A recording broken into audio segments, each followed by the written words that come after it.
KCZ 99.5 FM, Fort Lauderdale, Miami, Palm Beach, and the Bahamas. Following is an independently produced program. The views expressed within are not those of WSRF 1580 AM, their staff, or management, but are strictly those of the hosts, guests, and callers.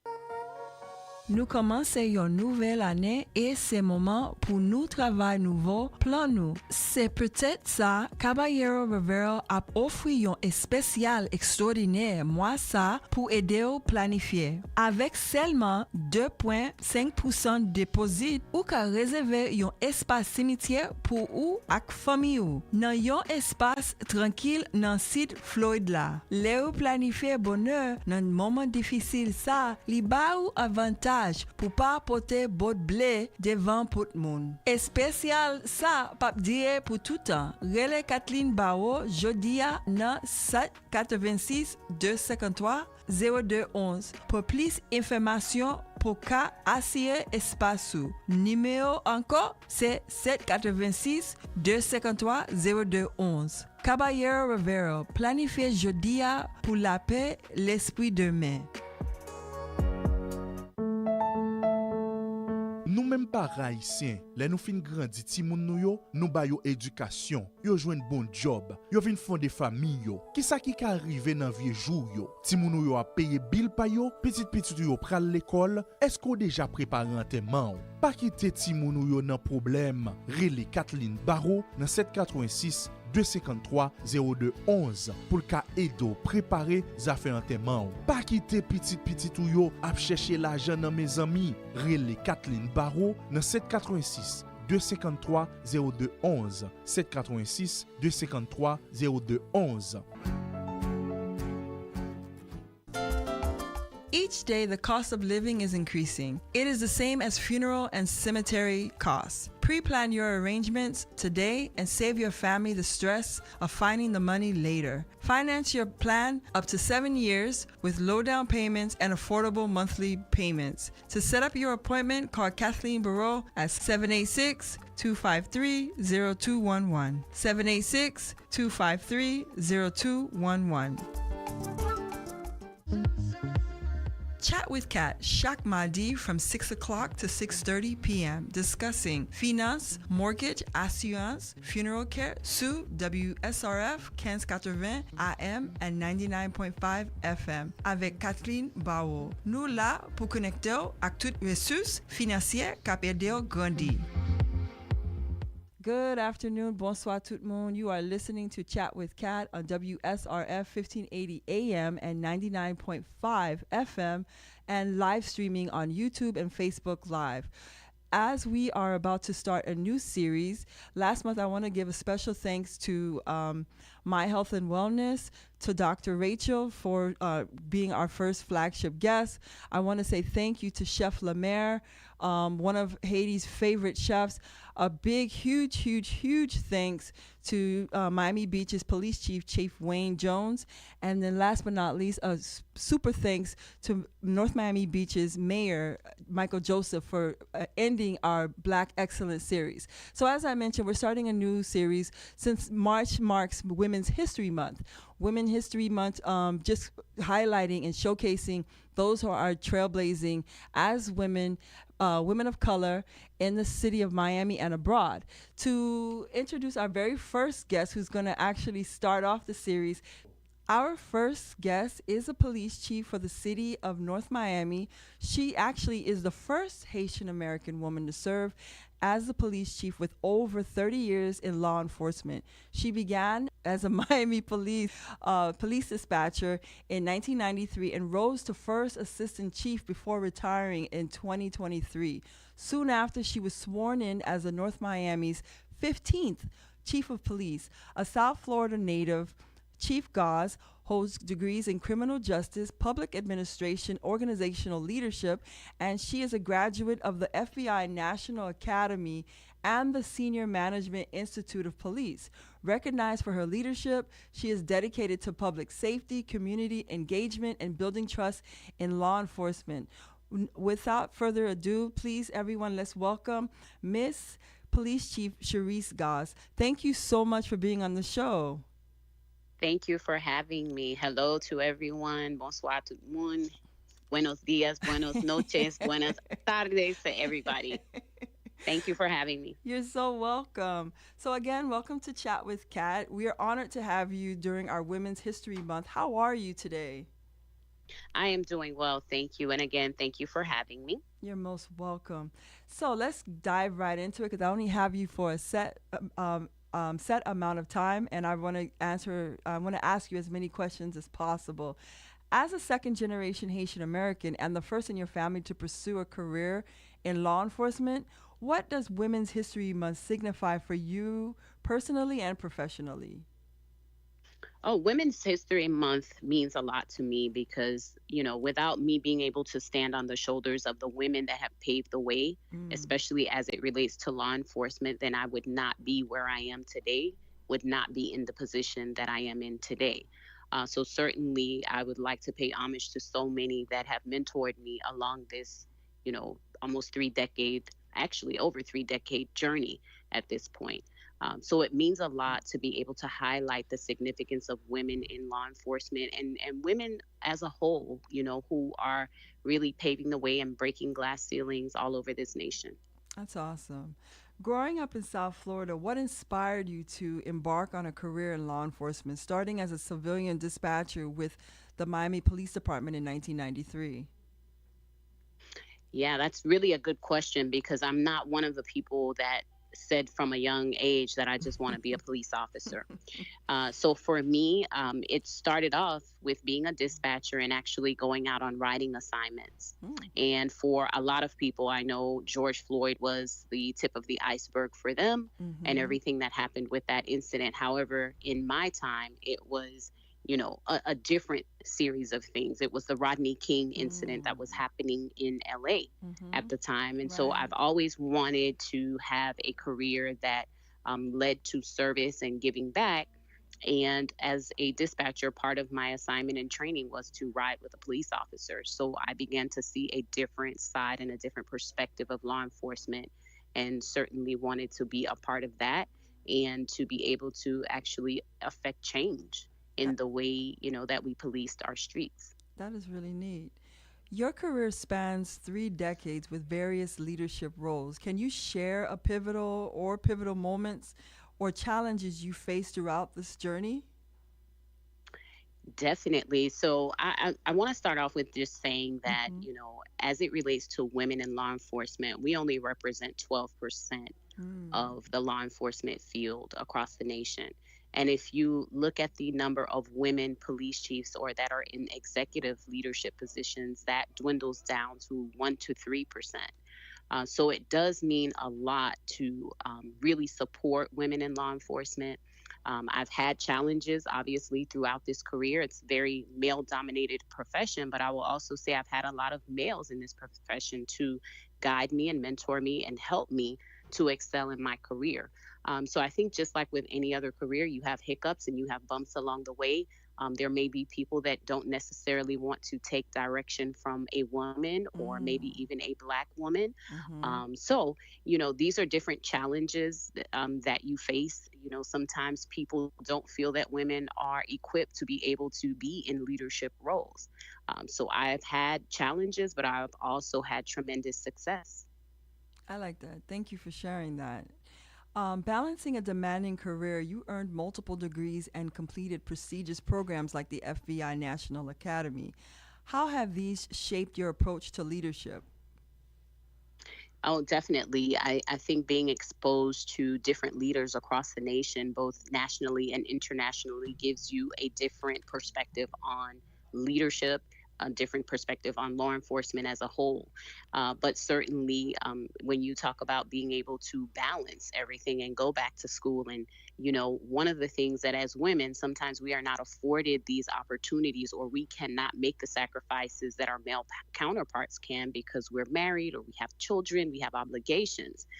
So, certainly, the support of my family helped me to be able to go to these various trainings and to be able to participate in the FBI National Academy. I had to be away from my family for 3 months while I attended that, but it was because of the tremendous amount of support and encouragement that I received from my family that I was able to go to these things and be able to still maintain a home life and be able to see leadership and law enforcement from a different set of lenses. So it's definitely been a tremendous experience, but we all know that these positions do come with sacrifice, and so sometimes you have to make sacrifice to pursue your dreams and goals. Okay. I mean, that's commendable to your family. I guess they saw the vision probably before you even saw it, and they definitely wanted to impart or invest in you through their time. So Definitely. I appreciate that. In August 2023, you became the 15th Chief of Police for North Miami and the first Haitian American woman in this role. What does this accomplishment mean to you and the community? It means so much to me because one of the first things I will say is, again, I talk about that 1 to 3%. So to just be a part of that 1 to 3% is a very tremendous goal for me, career goal, I would say. Secondly, to be able to come to a Haitian American community and lead this agency, it's a predominantly Haitian community, to be able to relate and give back to my community. I'm very proud of my heritage, and it's because of my heritage, again, that I am who I am today. And so to be able to full circle come back into this community, I worked the Little Haiti community for many, many years, but to be able to come back and to be able to relate and understand the culture of North Miami means a lot to me. And again, even with that, while I am the first Haitian American woman, you did have one woman in North Miami prior to that who was Chief Gwen Boyd. And while we're talking about Women's History Month, I have to pay homage to her because she came from the Miami Police Department as well and ended up coming to North Miami as their Chief of Police, first Black female Chief of Police. So certainly, we are making strides in this field, but there is so much more that we can do and a far way that we have to go. Yeah, indeed. How do the values of respect, integrity, courage, empathy, unity, and professionalism guide your leadership style?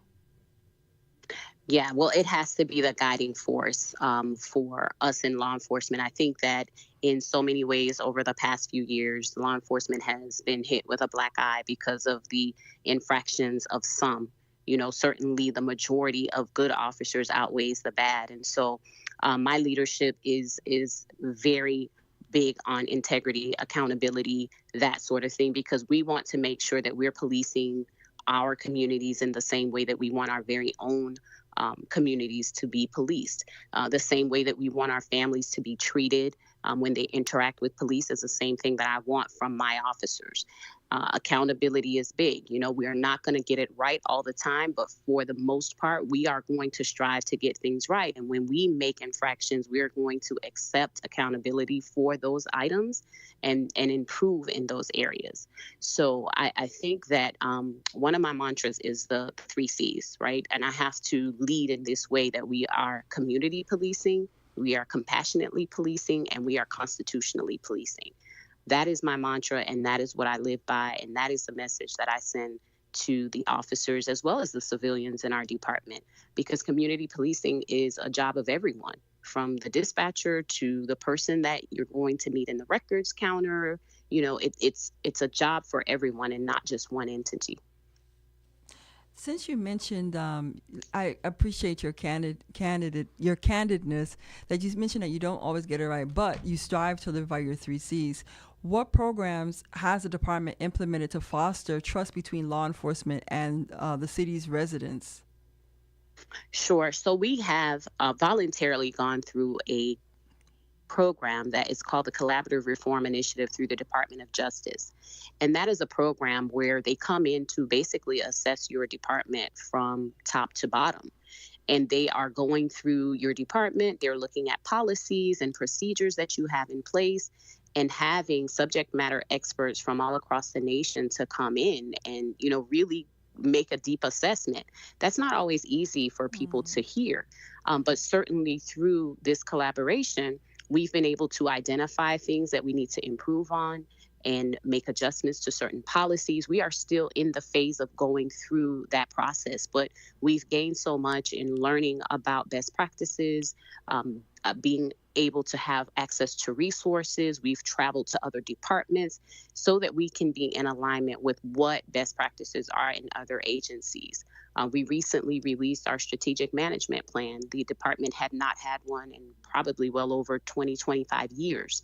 But again, every department should have a plan and a guide as to where it is that we want to go. Where do we want to take this department? The officers need to know, where are we going, so that they understand what the expectations are of them. That's a good one. So let's shift gears. Can you share some of the department's initiatives aimed at inspiring and mentoring young people, particularly young women? Yes, definitely. One of the other things before I move on to that is we also have a very robust community policing program. North Miami is full of amazing events. You can follow our social media pages. There is always something good happening in the great city of North Miami. However, as it relates to mentoring women in law enforcement, a couple of things come to mind. First and foremost, this is going to be the fourth year that we have done a lunch and learn. It's women empowerment lunch and learn activity that we bring in keynote speakers from different agencies, women in law enforcement, and we have women attend that event from Dade, Broward, and West Palm Beach. So we are having our next event on March 19th, 2025, and we look forward, to having Chief Pamela Smith from Metro DC in Washington as our keynote speaker. So that's one initiative. And a second one is I have the pleasure of being a co-founder of the Florida Association of Women Law Enforcement Professionals with myself, Chief Delma Noel Pratt from Miami Gardens Police Department, as well as recently retired Director of Miami-Dade Police Department, Stephanie Daniels. We co-founded this organization in order to do just that, and that is provide support for women in law enforcement. And it goes beyond sworn personnel, but also civilians, dispatchers, secretaries, public service aides, because we want to be able to provide mentoring, education, resources, training, professional development to women in this field, because we know that there is a lack. And we hope that we are going to impact the entire state of Florida. Although we're starting here, we want to broaden our reach throughout the state. That's good. As one of South Florida's 50 most powerful Black leaders, how do you hope to inspire the next generation of women leaders?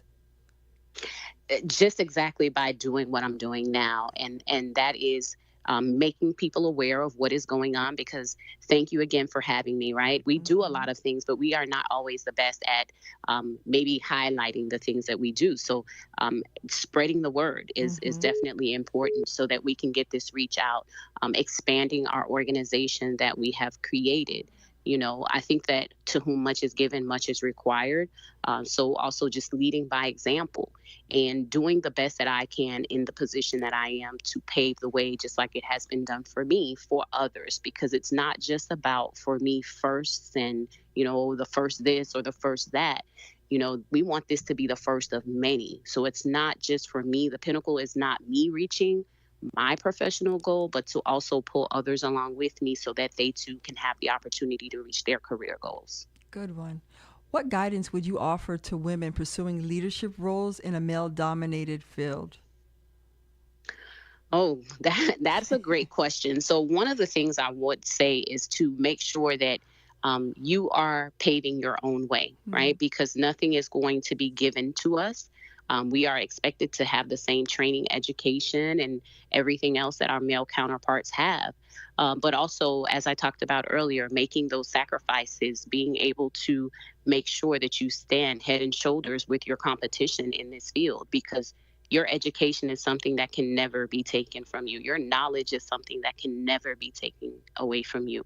I think so that would be one thing. I think continuing your education is going to be definitely important. And I also think that just understanding that you are going to have to invest in yourself. A lot of times when I do speaking engagements, I tell women that we have no problem buying a nice designer handbag, designer shoes. But when it comes to ourselves, sometimes people will say, oh, unless my department sends me, I don't necessarily want to pay that type of money. But remembering that this is an investment in yourself, your education, and your career goals. So I think investing in yourself, even sometimes if you have to pay it for yourself. And then I think that beyond that is just setting clear goals for yourself on where it is you see yourself in 3 years, where do you see yourself in 5 years, where do you see yourself in 10 years, and writing down and documenting those goals and beginning to, chip away at them as you go. What efforts are in place to recruit, support, and promote female officers within the department? Yes. So one of the initiatives that the department has adopted since me taking over as chief is we have joined the 30 by 30 initiative, which is an initiative that supports the recruitment of women in law enforcement, where we want to have 30% of the recruit classes with women in them by the year of 2030. Thus, growing the leadership and women representation, female representation in law enforcement as a whole, which would then lead to better representation in leadership roles. So we are involved in that, as many other agencies are across the nation. And we are actually doing well as it pertains to our numbers. We are above what the national average is. And so I'm excited about that. And we just look forward to bringing in, qualified applicants that are going to be able to do the job. Very good. Are there any women who have inspired you personally or professionally? Yes, there are so many women that have inspired me throughout my career journey. I don't want to name names so I don't get any trouble here, but just know that I have been afforded the opportunity to have some dynamic powerhouse women in my life that I can actually look to for guidance, just for advice. Sometimes different things may happen in my department, and I just ask them, have you ever experienced this? And we are, there to lean on each other's shoulders. And I do the same for them. And just being a part of different organizations, it gives you that opportunity to get different perspectives. So, yes, I have been blessed and fortunate to have many. Good. What are your primary goals for the department moving forward? So, good question. Our primary goal is to reduce crime, to continue to leverage technology to make sure that, we are making things better for our community as well as our officers, making sure that we continue to have a footprint within the community, that we are building relationships. It's my goal to have our officers know our community and for our community to know our officers on a first name basis. So we are going to continue to work at that. And then most importantly, continuing to increase our training footprint as well as, technology, because it is a force multiplier as it relates to, us fighting crime. When you reflect on your career, what legacy do you hope to leave behind? As I reflect on my career, I would like for my legacy to be a leader that was progressive and a leader that brought other people with her, a leader that actually paved the way and made adjustments and made moves and took risks so that other people and other women that come behind me can be their best. That's a good one. Is there anything you'd like to share with young women seeking to make a difference in their communities? Absolutely. I'm going to always take the opportunity to give advice to women. But again, you can be anything that you want to be. But one of the things that I always say is in order to achieve it, you have to be able to see it, right? If you can't see it, you can't be it. And so I think that we all have a charge to make sure that we are always at our best, that we're always professional on and off duty, and that there is always an opportunity for you to serve the community that you live in. There is always an opportunity for us to do something for someone. And one of my last questions is, how can the public stay informed and involved with the department's initiative? Well, definitely they can stay involved by visiting our website, They can also stay involved by visiting our social media platforms as well. So we are on all social media platforms at North Miami Police Department. And then certainly our website can be reached by Googling North Miami Police Department, as well as going and visiting the City of North Miami's Police Department's website. I'm sorry, the City of North Miami's website. You can get the police department's website there. So I have a couple of minutes left before I let you go. Over the weekend, I kind of like perused your social media page on Instagram, and I saw that you were on the Jennifer Hudson show. Could you share any highlights on or what it felt like to be on the show? Yes, so it was surreal, but I will tell you that it was less about me and more about Sergeant Numa. Okay. And so what happens is from time to time, I will ride with the officers just so, as a leader of the department, I just want to be boots on the ground with the men and women that are on the street and just kind of get an idea of what they face day to day, what their equipment needs are, just what their area looks like, what are the problems and challenges that they have. And so that particular day, I rode with Sergeant Numa, and we got this call. Happened to be a woman delivering a baby in the back of a rideshare. And yes, we assisted with that birth, and we were invited to the Jennifer Hudson show, which I think was great to be able to be recognized for the good things that law enforcement does, as opposed to the negative, because I think we see so much of the negative that we really forget about so many great things that officers are doing day in and day out. Yes. So I saw your clip and I thought that was pretty neat. And it was a lot of times like I mentioned before you got on the phone that I'm so big on giving people their flowers while we still have them. And what I appreciated that such a nationally syndicated show saw this and actually took the time to invite you and Sergeant Numa on the show to pay you your homage, pay you your flowers. So I want to say thank you so much, Chief Goss, for just joining the show. Thank you for your leadership. Thank you for your service and, joining us during Women's History Month. Thank you so much. Thank you for having me. And I want to say happy Women's History Month to all women in whatever profession you are. Continue to do great things. And all the best to you. Thank you again for having me. You're most welcome. Thank you and have a great day. You too. Hello, everybody. Thanks again for listening to Chat with Kattt on WSRF 1580 AM and 99.5 FM.